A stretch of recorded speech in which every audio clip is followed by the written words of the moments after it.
Okay, so the pharynx, this is part two of the digestive system. Pharynx is this cavity that's posterior to the oral cavity. Extends from the nasal cavity to, and that's the nasopharynx, oral cavity, oropharynx, um, down to the laryngeal pharynx. The esophagus is this tubular organ that extends posterior to the larynx and goes to the stomach. Um, the pharynx and the esophagus don't really help in digestion. They don't break down the food. It's more they're just pathways um, with muscular walls that function in swallowing. Swallowing mechanism, we can divide it into three stages. The first stage is the voluntary stage, and this is where saliva is mixed with the chewed food, and we form that bolus, okay, which is just chewed food with saliva.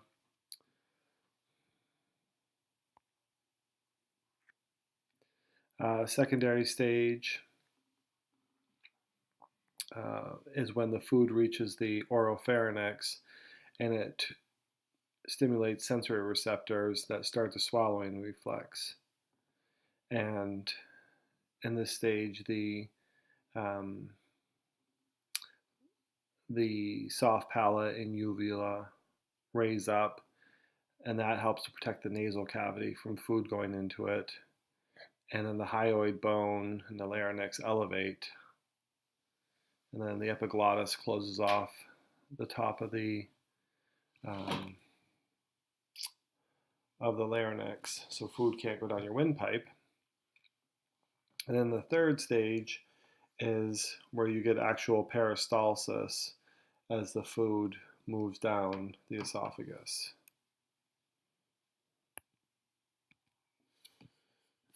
Esophagus, I already talked about it a little bit. The esophagus muscular tube. It's about 25 centimeters long. It goes through the diaphragm at the esophageal hiatus. It has lots of mucus glands in the submucosa. And at the bottom, it has a lower esophageal, which is also called the cardiac sphincter. And that regulates the food passing into the stomach.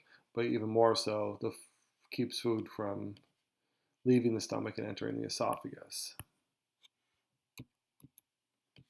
So here's that lower esophageal sphincter, also called the cardiac sphincter. Okay, stomach. Stomach is this kind of J-shaped organ. It's about 25 to 30 centimeters long.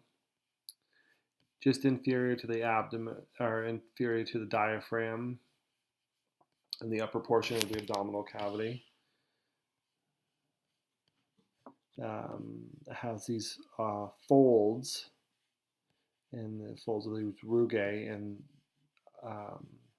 that the folds are of the mucosa and the submucosa, and they allow the stomach to distend, so to get bigger, so you can add more stuff in there. The purpose of the stomach is really just to receive the food from the esophagus. It mixes it with this gastric juice and has some limited absorption happens in the stomach, like alcohol is absorbed in the stomach, or some alcohol is, and it's also the place where we initiate protein digestion.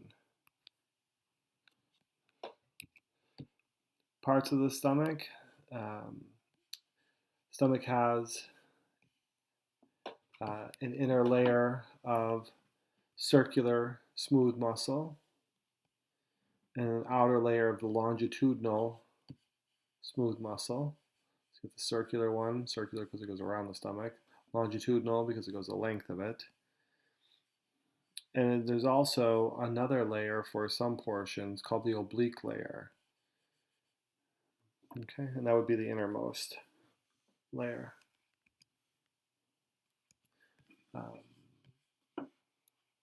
Go back to this picture quickly. There's kind of these areas of the stomach. You get this fundus, the body, and the pylorus areas. The pyloric sphincter separates the stomach from the duodenum, which is part of the small intestine. Oops. Gastric secretions. So the gastric glands have three types of secretory cells, which make up the gastric juice. The gastric juice is made up of these things. So pepsinogen is an inactive form of pepsin, and it's secreted by chief cells.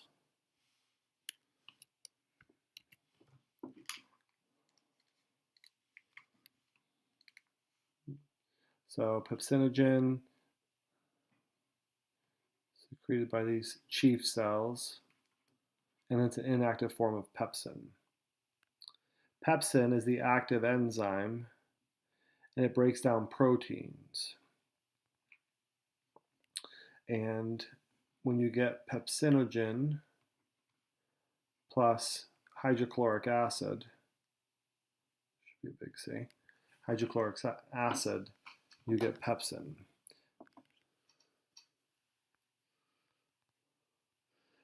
Gastric lipase breaks down lipids.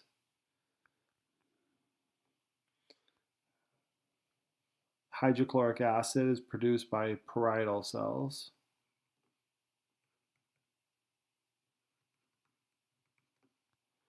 And it converts pepsinogen into pepsin, but also helps to break down food because it's hydrochloric acid.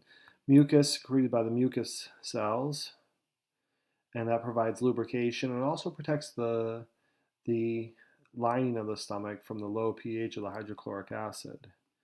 Intrinsic factors produced by parietal cells also. And it's required for the absorption of B12, vitamin B12. Okay, so you got the mucus cells, chief cells, and parietal cells all working together.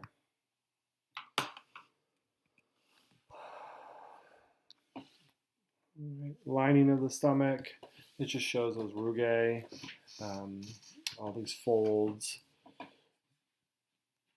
with the parietal cells and the chief cells. Remember, the parietal cells are secreting hydrochloric acid. Chief cells secreting pepsinogen. Okay, regulation of these gastric secretions. The neuroregulation happens when you have these sympathetic impulses can decrease the gastric secretions. So in a period of fight or flight, we would want to spend a lot of our energy digesting food. So the sympathetic nervous system would decrease that. The parasympathetic nervous system takes over during those resting and digesting activities, and it can increase the gastric activity.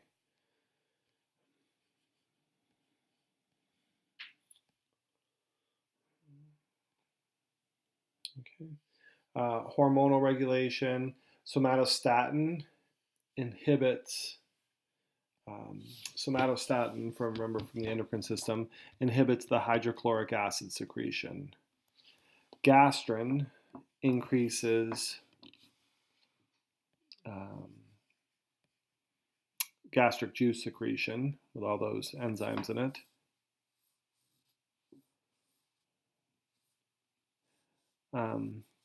Cholecystokinin is called CCK, and cholecystokinin is released by the small intestine cells when proteins and fats enter the small intestine. And we'll get to that when we talk about the small intestine. It also, that CCK helps to slow down the gastric motility, so not as much food will leave the stomach in the presence of CCK.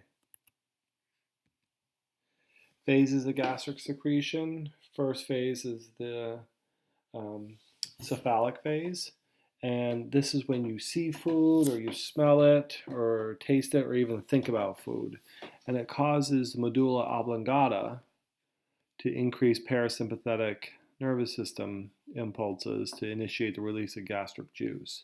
So the cephalic phase, think of cephalic as your head, that's when you're just thinking about food, smelling it, seeing it, tasting it. And it's going to cause you to start releasing those gastric juices. The gastric phase is when gastric juice is released in response to gastrin, that hormone. Gastrin is released when there's food, any food in the stomach. And the gastrin and the reflex response cause that gastric juice to be released. The intestinal phase is when food in the intestine causes the intestinal cells to release intestinal gastrin. It initially causes more gastric juice from the stomach, but then shuts it down to release after the pH of the chyme gets below 2 or there's lipids in the intestine.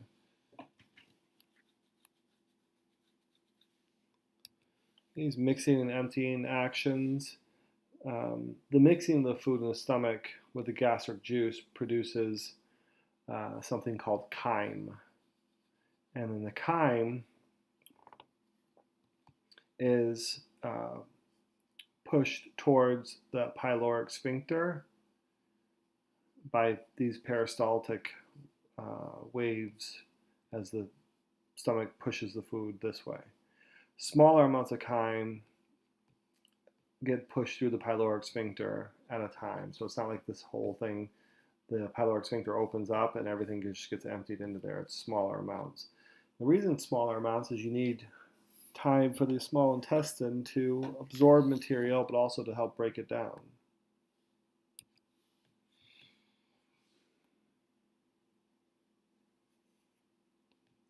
The enterogastric reflex is when the chyme starts to fill the duodenum or the duodenum, and then the stretch receptors in there is what initiates this enterogastric reflex. And it's going to slow the emptying of the stomach and thereby slow the intestinal filling. So that's the end of part 2.